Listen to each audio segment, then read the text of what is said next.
أعوذ بالله من الشيطان الرجيم بسم الله الرحمن الرحيم 41. Sure Fussilat Mekke'de nazil bo'lgan 54 oyat. Nihoyat shafqatlik, mehribon Allohning ismi bilan boshlayman. Hamim. Bu nihoyat shafqatlik, mehribon Alloh tarafidan nazil qilingan vahiydir. Oyatlar ochiq bayon qilingan kitobdir. Biladigan qavm uchun nazil bo'lgan arabcha Qur'ondir. Mu'minlarga jannat bilan xushxabar berguchidir. Kafirlarni do'zax bilan ogohlantirguchidir. Ular yana mushriklarning to'lisi, uning oyatlarini fikr qilishdan yuz o'rdi. Ular uningga quloq solmaydi. Ular payg'ambarga bizning dillarimiz sen bizni da'vat qilgan narsalardan pardalangan, quloqlarimiz eg'ir, sen bilan bizning oramizda parda, ya'ni diniy jihatda o'xshamaslik bor. Sen öz işini qil, biz mu haqiqatan öz işimizni qilayli deydi. Sen o müşriklarga, men sizlarga o'xshash insonman. Menga ilahinglar bir ilahdir deb vahiy qilinadi. Uningga iymon va toat ibodat bilan yuzilinglar va uningdan mag'firat tilanglar degan. Müşriklarga voy. Ular zakat bermaydi, oxiratga ishonmaydi. Iymon etgan va yaxshi amallarni qilganlarga albatta uzluksiz savob beriladi.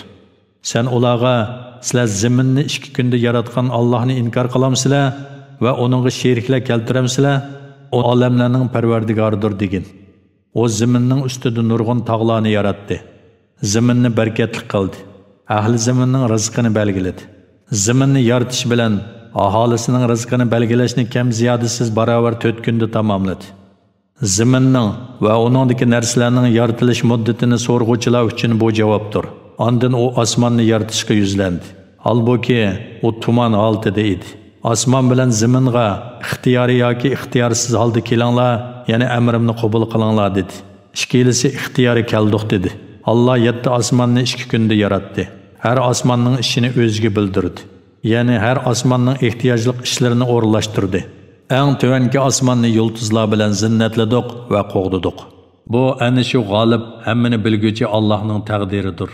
Agar ular bu bayonotlardan keyin iymondan yuz o'risa, sen ularga sizlarni Ad va Samud qavmlarining beshiga kelgan azobga o'xshash azobdan ogohlantirman degan.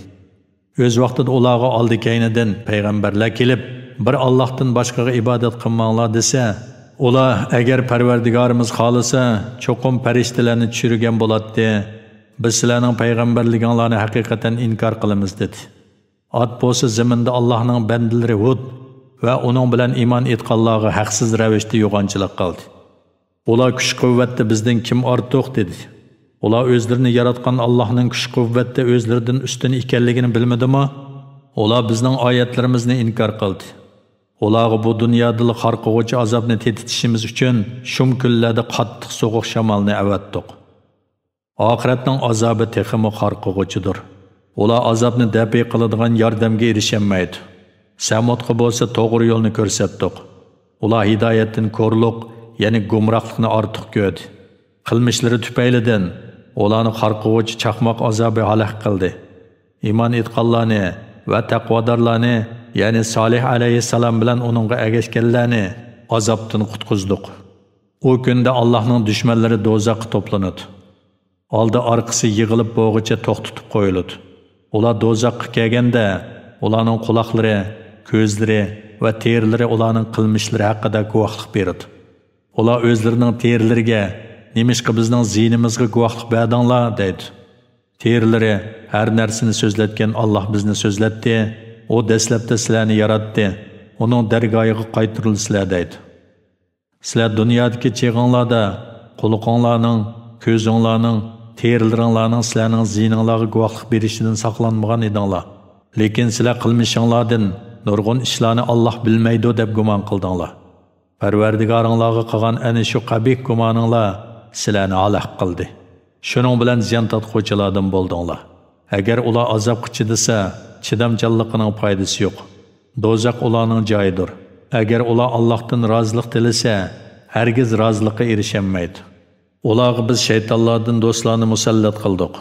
Ular yana shaytonlar ularga oldi kendiki narsalarni, ya'ni ularning hozirgi va kelgusidagi qabih amallarini chiroyli ko'rsatdi.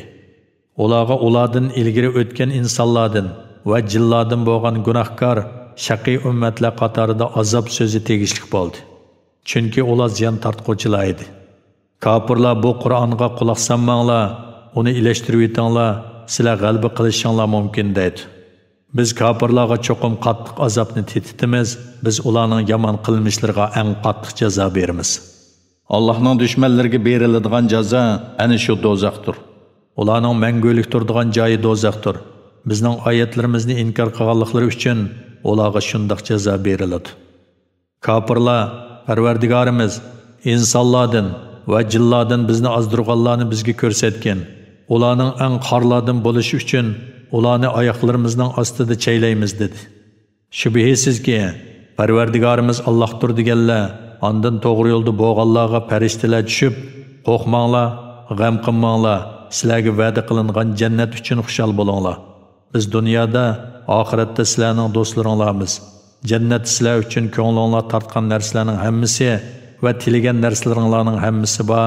Ular nihoyat mag'firat qiluvchi, nihoyat mehribon Alloh tarafidan berilgan ziyofatdir deydi. Allohga, ya'ni Allohning tavhidiga va toatiga da'vat qilgan, yaxshi amallarni qilgan va men haqiqatan musulmonlardandirman degan kishidanmi yaxshi so'zlik odam bormi? Yaxshi ish bilan yomon ish barobar bo'lmaydi. Yaxshi xislat orqali yomon xislatga taqobil turg'in. Shunda qilsang, sen bilan o'zining orasida adovat bor odam go'yo sirdosh do'stingdek bo'lib qoladi. Bu xislatga faqat savrchan odamlar erisha oladi. Bu xislatga faqat buyuk nasiba egasilar erisha oladi. Agar shayton seni vasvasa qilib, yuqorqi xislatni o'zlashtirmaslikka kuch ko'rsatsa, Allohga sig'inib shaytonning sharridan panoh tilegin. Alloh haqiqatan bandalarining so'zlarini anglab turg'uchidir, ishlarini bilib turg'uchidir. Kecha bilan kunduz, kun bilan oy Allohning birligi va qudratini ko'rsatadigan alomatlardandir. Quyoshga sajda qilmanglar, oyga sajda qilmanglar. Ularni yaratgan Allohga sajda qilinglar, agar faqat Allohga ibodat qiladigan bo'lsanglar. Agar kuffarlar cho'ngchilik qilib Allohga sajda qilishdan bosh tortsa, Parvardigoringning dargohidagilar, ya'ni farishtalar kecha-kunduz Allohga tasbih etib turadi. Ular malol bo'lib qolmaydi. Bu Allohning birligini va qudratini ko'rsatadigan alomatlardandirki, sen zaminni qoqas ko'rsan. Uningga yomg'ir yog'dirgan vaqtimizda zamin ko'tariladi va ko'pishadi. Shubhisizki, zaminni tirildirgan zot o'liklarni albatta tirildirguvchidir. U haqiqatan har narsaga qodirdir. Shubhisizki, bizning oyatlarimizni burmilab tushundiradiganlar bizga maxfiy qolmaydi. Qiyomat kuni do'zaxga tashlanadigan odam yaxshimi yoki qiyomat kuni Allohning azobidan amin bo'lgan holda keladigan odam yaxshimi? Xolig'inglarni qilinglar, shubhisizki Alloh qilmishinglarni ko'rib turg'uchidir. Shubhisizki Qur'on kelganda uni inkor qilganlar qattiq azobga uchraydi. Shubhisizki Qur'on g'olib kitobdir. Uningga oldidanmi, orqasidanmi, ya'ni hech qaysi tarafidan botil yuzlanmaydi. U hikmat bilan ish qiluvchi, madihiga loyiq Alloh tarafidan nozil qilingandir. Sana mushriklar tarafidan aytiladigan so'zlar faqat ilgirki payg'ambarlarga qavmlari tarafidan aytilgan so'zlardir. Shubhisizki sening Parvardigoring mag'firat egasidir va qattiq azob egasidir. Mubodi biz uni ajam tilidagi Qur'on qilib nozil qilgan bo'lsak, ular albatta nemishqa uning oyatlari biz tushunadigan tilda ro'shan bayon qilinmadi. Payg'ambar arab, kitob ajamchimi deydi. U iymon keltirganlarga hidoyatdir va dillardagi shak shubhiga shifodir.